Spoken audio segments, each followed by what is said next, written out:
বনানী গল্প চ্যানেলে সবাইকে স্বাগত। আমি বনানী পড়ে শোনাচ্ছি শীর্ষেন্দু মুখোপাধ্যায়ের লেখা প্রেমের গল্প আমরা। আজ শোনাবো গল্পটির শেষ পর্ব। রাত্রিবেলা আমাদের ছেলে মেয়ে ঘুমিয়ে পড়লে উনি হঠাৎ চুপি চুপি আমার কাছে সরে এলেন। মুখ এবং মাথা ডুবিয়ে দিলেন আমার বুকের মধ্যে। বুঝতে পারলাম তার এই ভঙ্গিটার মধ্যে কোনো কাম ইচ্ছা নেই। এই যেমন বাপি আমার বুকে মাথা গোজে, অনেকটা সেই রকম।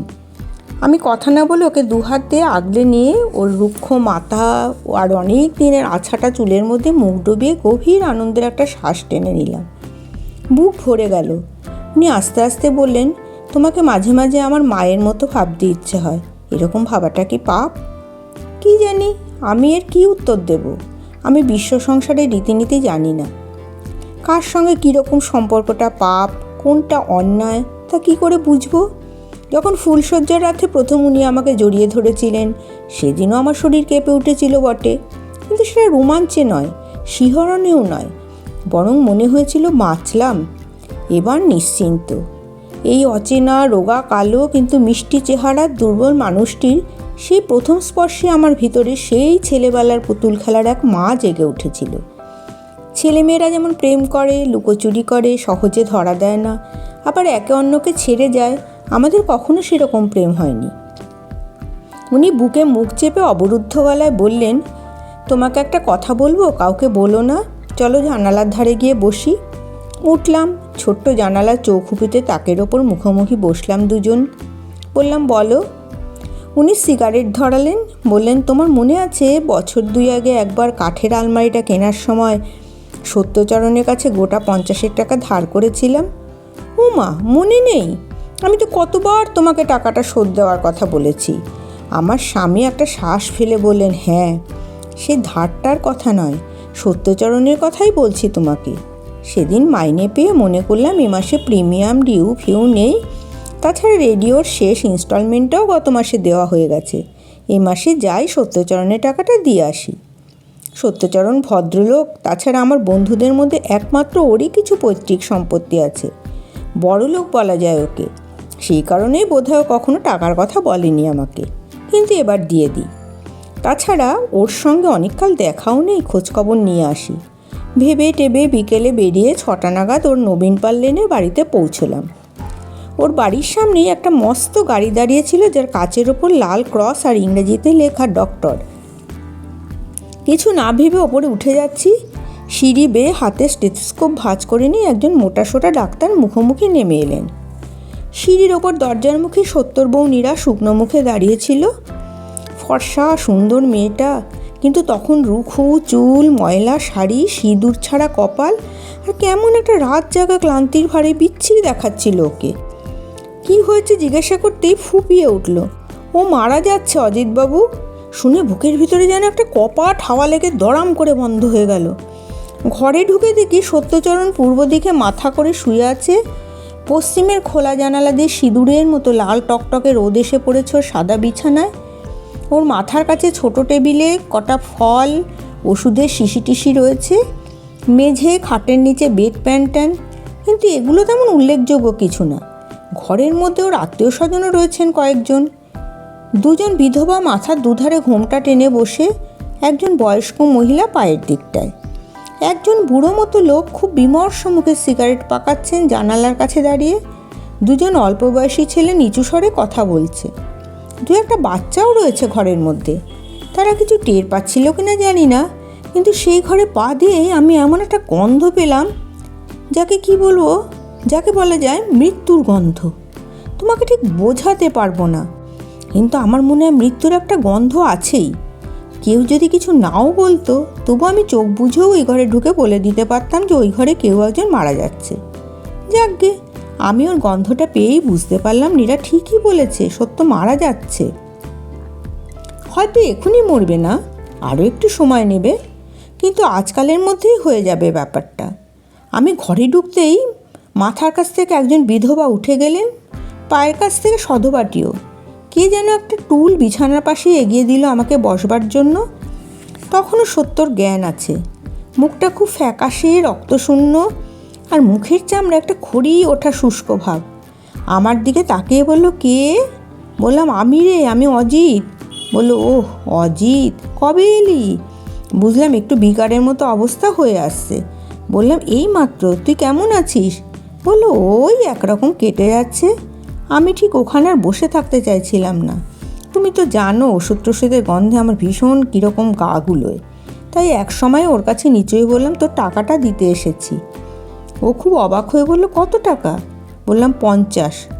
ও ঠোঁট উল্টালো, দূর, ওতে আমার কি হবে? ওর জন্য কষ্ট করে এলি কেন? আমি কি মাত্র 50 টাকা চেয়েছিলাম তোর কাছে? আমি তো তার অনেক বেশি চেয়েছিলাম। আমি খুব অবাক হয়ে বললাম, তুই তো আমার কাছে টাকা চাসনি, আমি নিজে থেকেই এনেছি, অনেক দিন আগে ধার নিয়েছিলাম, তোর মনে নেই? ও বেশ চমকে উঠে বলল, না ধারের কথা নয়, কিন্তু তোর কাছে আমি একটা কি চেয়েছিলাম না? সে তো 50 টাকার অনেক বেশি।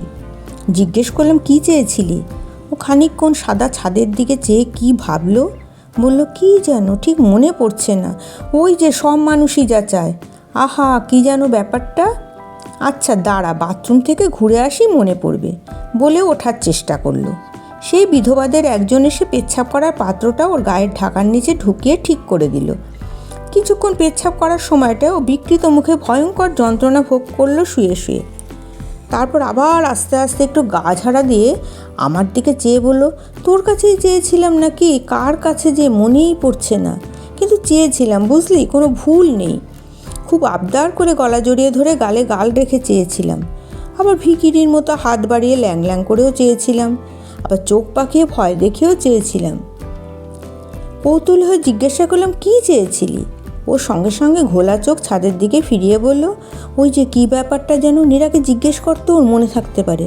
আচ্ছা দাঁড়া, 100 থেকে উল্টো দিকে গুনে দেখি, তাতে হয়তো মনে পড়বে। বলেও খানিকক্ষণ গুনে হাল ছেড়ে দিয়ে বলল, না, সময় নষ্ট, মনে পড়ছে না। আমি তখন আস্তে আস্তে বললাম, তুই তো সবই পেয়েছিস। ও অবাক হয়ে বলল, কী পেয়েছি? কি? আমি মৃদু গলায় বললাম, তোর তো সবই আছে, বাড়ি, গাড়ি, ভালো চাকরি, নীরার মতো ভালো বউ, অমন সুন্দর ফুটফুটে ছেলেটা দার্জিলিংয়ে কনভেন্টে পড়ছে, ব্যাংকে টাকা, ইন্স্যুরেন্স, তোর আবার কী চাই? ও অবশ্য ঠোঁটে একটু হাসলো, হলুদ ময়লা দাঁতগুলো একটু চিকমিক করলো না। ও বলল, এসব তো আমি পেয়েইছি, কিন্তু এর বেশি আর একটা কী যেন, বুঝলি, কিন্তু সেটার তেমন কোনো অর্থ হয় না। যেমন আমার প্রায় ইচ্ছা করে একটা গাছের ছায়ায় বসে দেখি সারাদিন একটা নদী বয়ে যাচ্ছে, অথচ এই যাওয়াটার কোনো মাথা মুন্ডু হয় না, ঠিক সেই রকম কী যেন একটা। আমি ভেবেছিলাম তুই সেটাই সঙ্গে করে এনেছিস, কিন্তু না তো, তুই তো মাত্র 50টা টাকা, তাও মাত্র যেটুকু ধার করেছিলি। কিন্তু কি ব্যাপারটা বলতো, আমার কিছুতেই মনে পড়ছে না, অথচ খুব সোজা জানা জিনিস সবাই চায়। আমার স্বামীকে অন্ধকারে খুব আবছা দেখাচ্ছিল। আমি প্রাণপণে তাকিয়ে তার মুখের ভাবসাব লক্ষ্য করার চেষ্টা করছিলাম, কিন্তু কিছুতেই বুঝতে পারছিলাম না। উনি একটু বিমনা গলায় বলেন, অনু, সত্যচরণের ওখান থেকে বেরিয়ে সেই রাত্রে প্রথম বর্ষার জলে আমি ভিজেছিলাম, তুমি খুব বকেছিলে, আর পরদিন সকাল থেকেই আমার জ্বর, মনে আছে? আমি মাথা নাড়লাম। সত্যচরণ তার 3 দিন পর মারা গেছে। তার সেই কথাটা শেষ পর্যন্ত বোধহয় তার মনে পড়েনি, কিন্তু আমি যতদিন জ্বরে পড়েছিলাম ততদিন, তারপর জ্বর থেকে উঠে এ পর্যন্ত কেবলই ভাবছি, কি সেটা যা সত্যচরণ চেয়েছিল, সবাই চায়, অথচ তবু তার মনে পড়ল না কেন? বলতে বলতে আমার স্বামী 2 হাতে আমার মুখ নিয়ে গভীরভাবে আমাকে দেখলেন। তারপর আস্তে আস্তে বললেন, তবু সত্যচরণ যখন চেয়েছিল, তখন আমার ইচ্ছে করছিল সত্যচরণ যা চাইছে সেটা ওকে দিই, যেমন করে হোক সেটা এনে দিই ওকে। কিন্তু তখন তো বুঝবার উপায় ছিল না ও কি চাইছে, কিন্তু এখন এতদিনে মনে হচ্ছে সেটা আমি জানি। আমি ভীষণ কৌতূহলী হয়ে জিজ্ঞাসা করলাম, কী গো সেটা? আমার স্বামী শ্বাস ফেলে বললেন, মানুষের মধ্যে সব সময় একটা ইচ্ছা বারবার চাপা থেকে যায়, সেটা হচ্ছে সর্বস্ব দিয়ে দেওয়ার ইচ্ছে। কোথাও কেউ একজন বসে আছেন প্রসন্ন হাসি মুখে, তিনি আমার কিছুই চান না, তবু তাকে আমার সর্বস্ব দিয়ে দেওয়ার কথা। টাকা পয়সা নয়, আমার বোধ বুদ্ধি, লজ্জা, অপমান, জীবন মৃত্যু, সব কিছু বদলে তিনি কিছুই দেবেন না, কিন্তু দিয়ে আমি তৃপ্তি পাব। রোজগার করতে করতে, সংসার করতে করতে মানুষ সেই দেওয়াটার কথা ভুলে যায়। কিন্তু কখনো কখনো সত্যচরণের মতো মরবার সময় মানুষ দেখে সে দিতে চায়নি, কিন্তু নিয়তি কেড়ে নিচ্ছে। তখন তার মনে পড়ে এর চেয়ে স্বেচ্ছায় দেওয়াই ভালো ছিল।